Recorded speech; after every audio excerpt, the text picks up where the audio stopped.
Special کہانی کے ناظرین السلام علیکم۔ اسپیشل کہانی لایا ہے آپ کے لیے ایک اور اسپیشل کہانی، تو آئیے سنتے ہیں۔ بزنس کے 3 بڑے اصول۔ دنیا میں ایک بہت بڑے تاجر گزرے ہیں، حضرت عبد الرحمن بن عوف۔ انہوں نے اپنا کاروبار صرف 2 کلو پنیر سے شروع کیا تھا، لیکن جب وہ دنیا سے رخصت ہوئے تو ان کے موٹے موٹے جو اثاثے تھے، صرف سونا جو تھا 1 ارب 10 کروڑ 20 لاکھ تولے تھا، جسے تقسیم کرنے کے لیے جب کاٹا گیا تو لوہے کے آرے ٹوٹ گئے کاٹ کاٹ کر۔ اور ایسی ہی ہزاروں جاگیریں، ہزاروں بھیڑ بکریاں اور ہزاروں اونٹ اور گھوڑے اور غلام تھے۔ وہ ہماری طرح جمع بھی نہیں کرتے تھے، ادھر سے مال آیا تو ادھر بانٹ دیا اور ادھر سے آیا تو ادھر بانٹ دیا۔ یہ وہ مال تھا جو بانٹتے بانٹتے بچ گیا تھا۔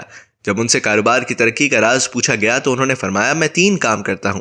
نمبر 1، میں مال ادھار نہیں خریدتا۔ نمبر 2، میں مال ادھار نہیں بیچتا۔ نمبر 3، کل کی امید پہ مال نہیں روکتا کہ مہنگا ہوگا تو بیچوں گا۔ اگر آج مجھے 1 روپے نفع مل رہا ہے اور یہ پکی امید ہے کہ کل بیچوں گا تو مجھے 10 روپے نفع ملے گا، تو میں آج ہی بیچوں گا، کل کا انتظار نہیں کروں گا۔